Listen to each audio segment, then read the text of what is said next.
57টা লাশ দেখছি, 30 জন কিভাবে মারা যায়। আমি একটা ফাউন্ডেশনের, আমার প্রত্যেকটা হসপিটালে আমার লোক আছে, সবাই বলতেছে একটু পর স্টুডেন্ট মারা যাচ্ছে, কই খবর কই? এখন কত হচ্ছে ভাইয়া, যখন উদ্ধার কাজ আমরা করি আমাদের নিজের হাতে আমরা বের করছি শত শত, ঠিক আছে, যেটা হচ্ছে আমাদের ভাই 4000 বাচ্চা নাকি অনেক স্টুডেন্ট মারা গেছে। এইরকম ফিল করতে মানে হঠাৎ করে ব্লাস্ট হলো, পরে পিছনে ফিরে তাকাই দেখি ওই জায়গাটা মানে পড়ে মনে হয় শেষ হয়ে গেছে, ওখানে যত বাচ্চা গার্ডিয়ান ছিল। যদি 10 মিনিটের জন্য আমার বাচ্চারা নিয়ে আসতাম তাহলে আমার বাচ্চা আমার কাছে জীবিত ছিল। ঢাকা উত্তরার মাইলস্টোন কলেজ এমনকি স্কুলে দুপুর 1টার সময় যেই বিমান দুর্ঘটনায় বাংলাদেশের সকল মানুষকে যেভাবে কাঁদিয়ে গিয়েছে সেইটা আসলে ভোলার মতো না। এই বিমান দুর্ঘটনায় ইতিমধ্যে 300 জন শিক্ষক শিক্ষিকা দুনিয়া থেকে বিদায় নিয়েছে, তবে এখনো সঠিক তথ্য জানা যায়নি যে কতজন আসলে মারা গিয়েছে। সবাই আনুমানিক ধরতেছে 300 জন। তাছাড়াও ইতিমধ্যে নাকি সরকার এই বিমান দুর্ঘটনায় যারা যারা দুনিয়া ছেড়ে বিদায় নিয়েছে তাদের লাশগুলো গায়েব করার চেষ্টা করতেছে। এমনকি নিউজের মাধ্যমে সবাইকে বলতেছে 30 থেকে নাকি 35 জন মারা গিয়েছে। মানে লাশ গায়েব করার কি রকম প্রচেষ্টা চলতেছে আর এগুলো কেনই বা করা হচ্ছে। তাছাড়াও বিমান চালক তৌকির কেন নিজের জীবন না বাঁচিয়ে ওই বিমানেই দুনিয়া ছেড়ে বিদায় নিল, এর পেছনের গল্প সবকিছু আপনারা এই ভিডিওতে জানতে পারবেন। যাই হোক বন্ধুরা, চলুন বাড়তি কথা না বলে ভিডিওতে চলে যাই। দীর্ঘ প্রশিক্ষণ শেষে বাংলাদেশ বিমান বাহিনীর যুদ্ধ বিমান উড্ডয়নের যোগ্যতা অর্জন করেছিলেন ফ্লাইট লেফটেন্যান্ট তৌকির ইসলাম সাগর। সেই দিনটি তার জীবনের অন্যতম গুরুত্বপূর্ণ দিন ছিল, স্বপ্ন পূরণের প্রথম একক ফ্লাইট। কিন্তু ভাগ্যের নির্মম পরিহাস, সেই প্রথম উড্ডয়নই হয়ে উঠল তার জীবনের শেষ গন্তব্য। স্কুলটির শারীরিক শিক্ষা বিভাগের শিক্ষক নাসির উদ্দিন জানান, আমার ডেস্ক পুরোটা দুমড়ে মুচড়ে ভেঙে গেছে, ওপরে দেখতে পাই প্যারাশুট। তখন গুঞ্জন আসলো প্যারাশুট থাকলে মানুষ আসতে পারে, বলছিলেন নাসির উদ্দিন। তিনি বলছিলেন, বিমান বাহিনীর লোকরা সার্চ করে দেখে আমার ঘরের এক কোনায় পড়েছিল পাইলট, টিনের চাল ভেঙে আমার ঘরের মধ্যে পড়েছিল পাইলট, সেখান থেকে উদ্ধার করা হয়েছে পাইলটকে, অর্থাৎ তৌকিরকে জীবিত পাওয়া গিয়েছিল। কিন্তু এত গুরুত্বপূর্ণ একটি দুর্ঘটনার প্রথম 30 মিনিটে উদ্ধার না হওয়ায় এবং তারপর চিকিৎসার জন্য সময় মতো পর্যাপ্ত ব্যবস্থা না থাকা, এটি অত্যন্ত দুঃখজনক এবং প্রশ্নবিদ্ধ। তবে কেন পাইলট প্যারাশুট ব্যবহার করেও বেঁচে গেলেন না? সাধারণত 1000 ফুট বা তার চেয়ে বেশি উচ্চতায় থাকলে একজন পাইলট নিরাপদে প্যারাশুট খুলতে পারেন, কিন্তু যুদ্ধ বিমান বা প্রশিক্ষণ বিমানে 300 থেকে 500 ফুটের প্যারাশুট খুলে ঝাঁপ দেওয়া হয় ইমার্জেন্সি ইজেকশন সিট ব্যবহারের মাধ্যমে। এই সিট নিজেই পাইলটকে কয়েকশো ফুট উপরে ঠেলে দেয় এবং অটো প্যারাশুট খুলে যায়। ভিডিও ফুটেজ থেকে ধারণা করা যায় তিনি বিমানটি 90 ডিগ্রি কোণে নামতে বাধ্য করেন, যাতে তা একেবারে নির্দিষ্ট একটি স্থানে পড়ে যেখানে কম ক্ষয়ক্ষতি হয়। এরপর তিনি শেষ মুহূর্তে প্যারাশুট চালিয়ে ঝাঁপ দেন। যেহেতু তখন উচ্চতা ছিল অনেক কম এবং গতিবেগ ছিল অনেক বেশি, প্যারাশুট খুললেও তিনি নিরাপদে অবতরণ করতে পারেননি। তিনি পড়ে যান একটি টিনশেড ঘরের ছাদ ভেঙে, যা বিমান দুর্ঘটনার মূল পয়েন্ট থেকে কিছুটা দূরে। তাহলে সম্ভাব্য সময়, বিমানটি ক্রাশ করেছিল 1:18 সম্ভবত 1:17:50 থেকে 1:18, এই 10 সেকেন্ড সময়ের মধ্যেই তৌকির ইজেকশন সিস্টেম চালু করেন এবং প্যারাশুট খুলে যায়। এই মুহূর্তেই তিনি বিমানের নিয়ন্ত্রণ ছেড়ে ঝাঁপ দেন। যদি তৌকির ইজেকশন করে খোলা মাঠে অবতরণ করতেন তাহলে হয়তো জীবন বেঁচে যেত, কিন্তু তিনি শেষ মুহূর্তে বিমানের নিয়ন্ত্রণ ধরে রাখার চেষ্টা করেন যাতে সেটি স্কুলের মূল ভবনের ওপর না পড়ে।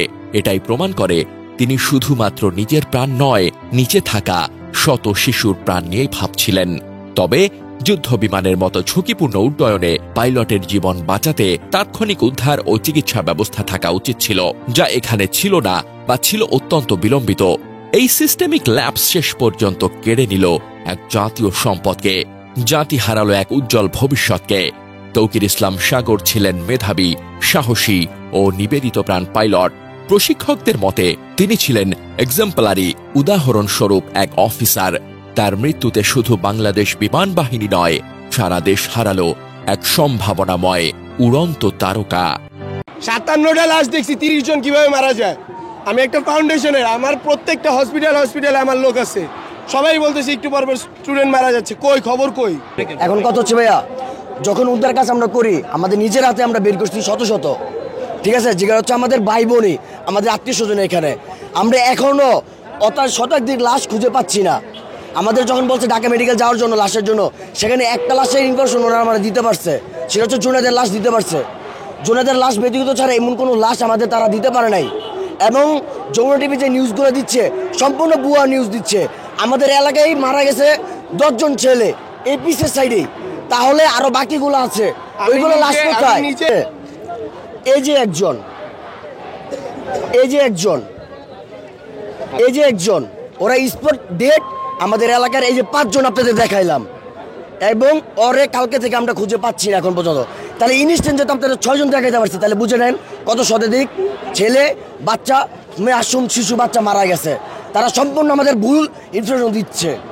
এবং যারা মিডিয়া সময় আপনার যমুনা টিভি, তারা সম্পূর্ণ ভুয়া নিউজ দিয়ে পুরাই ছড়াচ্ছে। কেমনি 19 জন বাচ্চা মারা যায় চোখের সামনে, তো লাশ শত শত লাশ আমরা বের করছি। কথা বলি ভাইয়া, আপনারা কি আপনারা একটা কথা বলি আপনাদের, এই যে যেটা বললেন যে না যেটা বললেন যে 29 জনের কথা, আপনার আমার কথা শুনেন, আপনার কথা শুনেন। আপনার কি মনে হয় যে একটা কক্ষে, আমার কথা শুনেন আমার কথা শুনেন, একটা কক্ষে আপনার 7 জন 10 জন পোলাপান থাকে? আপনার এটা মনে হয়? আপনার ডাইরেক্টলি প্রমাণে দেখাইলাম 5 জনের, ইনস্ট্যান্ট 5 জনের দেখাইলাম। তাহলে আরো শতাধিক বাচ্চা এখনো নিখোঁজ, যারা আমরা কালকে সারা ঢাকা মেডিকেল থেকে সব মেডিকেল খুঁজছি, কিন্তু পাইনি এই লাশগুলা। তো এই লাশগুলা কোথায়? এবং রাতের 1টার সময়, যেখানে 6টার সময় উদ্ধার কাজ সমাপ্তি করে দিছে, সেখানে রাতের 1টার পর কেন অ্যাম্বুলেন্স ঢুকবে? এখনো ঢুকতেছে। তাহলে জবাবটা কি রাত আমাদের কি দিবে? এখন আপনারা আসলে চাচ্ছেনটা কি? এখন আমাদের কথা হচ্ছে, হ্যাঁ আমাদের কথা হচ্ছে যে এই নিখোঁজ বাচ্চাগুলো আছে এবং লাশগুলো আছে, এগুলো আমরা খুঁজে পাচ্ছি না। ওনাদের আমাদের তথ্য ইনফরমেশন দিচ্ছে না কতজন মারা গেছে এখনো, কিন্তু আমরা তো নিজের চোখে বাইর করছি, ওরা বাইর করছে, ও নিজেই দেখছে 57 জন প্রায়। তাহলে আরো শতাধিক লোক ভিতরে একদম সাইসে হয়ে গেছে, এবং ভিতরে শতাধিক ব্যাগ পড়ে আছে, আপনারা দেখতে যাইতে পারবেন। প্রায় 60-70টা ব্যাগ আমরা নিজেরা বের করছি। তাহলে এতগুলা ব্যাগ থাকাকালীন এগুলা কি কোথা থেকে আসছে? এমনও দেখছি বিল্ডিং এর ভিতরে যারা ক্লাস করতেছিল ওরা ওইভাবেই বসে আছে, তাদের বডি পুরো পুড়ে গেছে। ওইখানে কয়জন ছিল আপনাদের? আমাদের এক একটা সেকশনে 40 জন 50 জন করে স্টুডেন্ট, মানে রুম কয়টা হিসাব করেন। কিভাবে একজন বলে যে 27 জন মারা গেছে? একটা ধরেন একটা ক্লাসই হয়েছে, এখানে 50 জন স্টুডেন্ট, কই ক্লাস 3-4 এই ক্লাস থেকে একটা স্টুডেন্ট বেঁচে ফিরে না, একটা ক্লাসে অ্যাটলিস্ট 30টা স্টুডেন্ট তো থাকবে, তো 2টা ক্লাস মিলে তো অ্যাটলিস্ট 50টা। তাহলে কিভাবে আপনারা 30 জনের হিসাব করেন? এটা বুঝান আমাকে। তার উপরে তারা বাচ্চা, তারা ট্রমাটাইজ, তারা প্যানিক খাইছে, তাদের তো ভয়। যখন আমরা বাচ্চাগুলো বের করতেছি তখন বলতেছিল ভাই আমাকে বাঁচাও, আমার জ্বলতেছে। তখন যে সিচুয়েশন ভাই, আমরা যেহেতু বের করছি এটাই আমাদের অনেক, মানে টাইমে প্রতিদিন যত স্পিডে হাঁটি, কিন্তু এইটুক জায়গায় এসে আমি একটু আস্তে হাঁটি, কারণ এই যে এখানে পেছনে 2টা দোলনা আছে, ওই দোলনাটা যখন টিফিন টাইম হয় বা যখন ছুটি টাইম হয়, ওই দোলনাটা নিয়ে ছোট বাচ্চারা কাড়াকাড়ি খেলে, মানে এই জিনিসটা আমি খুব উপভোগ করি। তো রোজ যেমন প্রতিদিন যেমন করি, গতকালকে আমি ওই দেরিটা করি নাই, কিন্তু ব্যাগ থেকে ফোনটা বের করে দেখলাম যে হচ্ছে 1:09 বাজে। দেখে আমি ব্যাগে ফোন নিয়ে ওই মাথায় মানে 1 মিনিটের ডিস্টেন্স, মানে 10-এ একদম আমি টাইমটা জানি, 10-এ এসে হচ্ছে আপনার ব্লাস্টটা করছে। 10-এ এরকম একটা বিকট 2টা গেছে, হ্যাঁ আকাশ দিয়ে 2টা গেছে ওই প্লেনটা, একটা বের হয়ে গেছে, একটা হচ্ছে অতিরিক্ত শব্দ। তো আমি অতিরিক্ত শব্দটা আমি এরকম তো প্লেনের শব্দ হয় আমরা অভ্যস্ত, ওই জন্য আকাশের দিক তাকাই না, কিন্তু হঠাৎ করে ফিল হলো কি যে এই শব্দটা মনে হচ্ছে একটু অতিরিক্ত। এইরকম ফিল করতেই মানে হঠাৎ করে ব্লাস্ট হলো। পরে পিছনে ফিরে তাকাই দেখি ওই জায়গাটা মানে পড়ে মনে হয় শেষে গেছে, ওখানে যত বাচ্চা গার্ডিয়ান ছিল ওরা তো খণ্ড বিখণ্ড হয়েছে। আর ওই যে একটা তাপ, ওই তাপে মানে কে যে ঝলসে গেছে, কে যে পুড়ে গেছে, কে যে অর্ধেক হয়ে গেছে, ওই দৃশ্যটা দেখে সর্বপ্রথম একটা ছেলে, আমি চিনি না, ওই ছেলেটাই সর্বপ্রথম বের হয়েছে একাই। মানে আমরা যে টেলিভিশনে দেখি যে জম্বি এমন হাতটা বের করে, ওনার ওই ছেলেটার কিচ্ছু নাই গায়ে, মানে চামড়া ঝুলতেছে। আর ও ওইখানে যে বাচ্চা কাচ্চা আছে বা ওই যাদের সাথে ওই ঘটনা হয়েছে, তারা মানে বুঝেই উঠতে পারেনি যে তাদের শরীরের সঙ্গে কি হলো। ওরা বুঝে ওঠার আগে ওদের শেষ। আর আমরা ওই দৃশ্যটা দেখে আমাদের মানে এক দেড় মিনিটের টাইম, মানে কি হলো, মানে আমরা যে সতর্ক হব, মানে ওভারঅল অ্যাক্সিডেন্টটা হয়েছে সব মিলায়ে 3 সেকেন্ডের উপরে না, হয়তো বা 2.5 সেকেন্ড বা 3 সেকেন্ডের মধ্যে এই ঘটনাটা। ওই দৃশ্যটা দেখে আমার কাছে মানে আমি বুঝে উঠতে পারিনি আমি এই দিকে দৌড় দিয়ে আসবো কি আমার সন্তানদের খুঁজতে যাব। পরে দৌড় দিয়ে আমার বাচ্চাদের দিকে আমি দৌড় দিছি যে আমার বাচ্চা কোথায়, যাই দেখি ক্লাসরুমে ও নাই, আমার এই মেয়েও নাই। আমার এই মেয়েদের আবার টিফিনের টাইম বলতে ছুটি, তো একটু ফুচকা খাওয়ার জন্য ওই কর্নারে গেছে।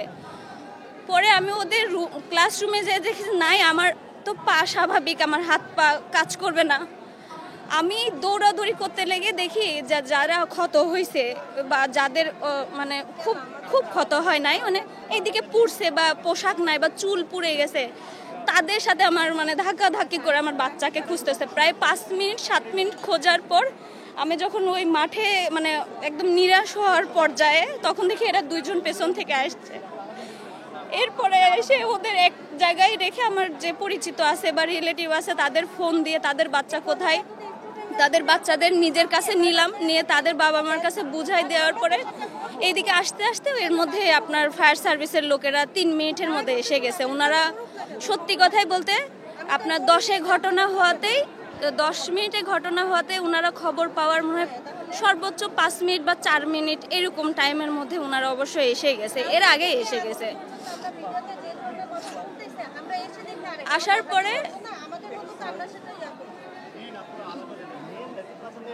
আসার পরে ওনারা খুবই দ্রুত কাজ করা যতখানি সম্ভব, তার মধ্যে যারা ওই যে 2 ভাগ হয়ে গেছে, মানে দেহের কলিজা বলেন বা যে পার্টি বের হয়ে গেছে, তার মধ্যে অনেক ফায়ার সার্ভিস বা ওনারা নিজেদের শার্ট খুলে, এর মধ্যে তো ধরেন ওনারা চলে আসলে আর আমাদের ভিড়তে দিবে না, আমরা সহযোগিতা করতে চাইলেও পারবো না। এটা আমরা মা বাবা বা জনগণ যতই বলি যে আমরা থাকলে অনেক কিছু করতে পারতাম, আসলে ওনারা অভিজ্ঞ লোক, ওনাদের দ্বারাই সম্ভব। আর সত্যি কথা বলতে ওনারা এগুলো দেখতে অভ্যস্ত, এই জন্য ওনাদের মন যত নরমে থাক কাজটা কিন্তু ওনারা দ্রুত করবে। আর আমরা হচ্ছে মা বাবা, আমরা কিন্তু ইমোশনাল হইতেই অনেক ক্ষতি হয়ে যাবে, বুঝছেন। ওর মধ্যে অনেক ফায়ার সার্ভিসের মানুষেরা যারা ওনারা শক্ত, তারপর বাচ্চাদের ওই যে চিৎকার যে আঙ্কেল বা ওনাদের দেখে অনেকে কান্না করে ফেলছে যে বাবা আরেকটু, কিন্তু হাত ওই গ্রিলে ঝুলেই আছে, বডি খুলে পড়ে গেছে। এটা আমার টোটালি মানে আসলে হয়েছে কি, ফোনটা তো মানুষের যখন ঘটনা ঘটে ফোন টোন বের করতে কিন্তু 1-1.5 মিনিট লেগে যায়, কিন্তু প্রথম অবস্থায় যে চোখের দৃশ্য, এটা কিন্তু কাউকে বলে বা বুঝায় কিন্তু বলা সম্ভব না যে আসলে কি হলো। এটা কিন্তু উল্লেখ করলেও হয়তো মানুষ বুঝবে না, কিন্তু মানে বুঝে উঠতে পারলাম না, 3 সেকেন্ডেরও কম টাইম। কিন্তু আমার সবচেয়ে বেশি কষ্ট লাগছে আমি যাওয়ার সময় এখানে দোলনায় আমি 4টা বাচ্চা খেলতে দেখছি। আমার সন্তান যদি ওই জায়গায় হতো আমি কি করতাম, আমার ওইসব বাবা মাকে আমরা কিভাবে সান্ত্বনা দিব। আর একদল হয়তো এসে বলবে অমুকের দোষ তমুকের দোষ, ভাই এই দোষের কারণে ওর দোষের কারণে। এটা যত নিকৃষ্ট মানুষই হোক, তারা কি কখনো চাইবে যে ওটার ক্ষতি হয়ে যাক? বা এর দোষ ওর দোষ দিয়ে কোনো লাভ নাই, যার সন্তান গেছে যার গেছে তাদের দোষ দিয়েও লাভ নাই, কিছু দিয়েও লাভ নেই, তাদের সন্তান ফেরত আসবে না। কিছু কিছু বাচ্চা আছে ভাইয়া যাদের এতটুকু হাত, বুঝছেন, এই তালু সহ ওই হাত এতটুকু, আর আমি বলতে পারবো না ভাইয়া, সরি। যে ওই ক্লাসের সব বাচ্চা, কিছু বাচ্চা বেঁচে থাকবে। আমরা যখন ফেসবুকে দেখছি ওর ছবি, মানে আনুমানিক ধারণা করছি যেটা ও হইতে পারে, তো আমরা সব হসপিটালে খুঁজছি, তন্ন করে খুঁজছি। বিকাল করে সন্ধ্যা হয়েছে, সন্ধ্যা করে রাত হয়েছে, রাতের কোনো খোঁজ নেই ওর। তাইলে গেল কই? এমন কোনো হসপিটাল নাই যে খোঁজ রাখে নাই, সব হসপিটালে গেছে, সব হসপিটালে খোঁজ দিয়েছে, কোথাও নাই, গেছে কই? আমি যতদূর দেখছি রাতের বেলা এখান থেকে লাশ গুম করা হয়েছে, মাটির নিচে পুঁতে রাখছে লাশ। যাই হোক, এটা নিয়ে বলার আমার কোনো ভাষা নাই। আমি শুধু এতটুকু চাই, আমার বোন কই, আমার বোনকে আমি চাই, আমার আর কিচ্ছু চাও নাই, আমার শুধু আমার বোনকে পাইলেই হবে, আমার আর কিচ্ছু চাও নাই। কারণ ওদের তো কোনো দোষ ছিল না, ওরা তো নিষ্পাপ বাচ্চা, দোষটা তো ওই প্লেনের ছিল।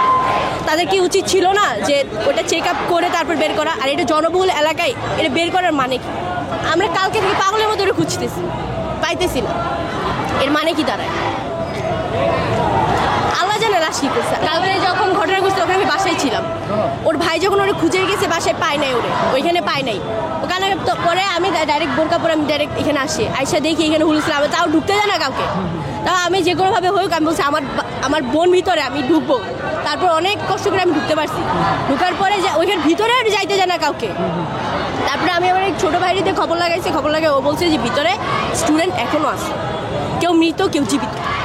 তাইলে ওই বাচ্চাগুলো গেল ইভেন এখান থেকে সব জনগণ ছড়ার পরেও একটার পর একটা লাশ চলে গেছে।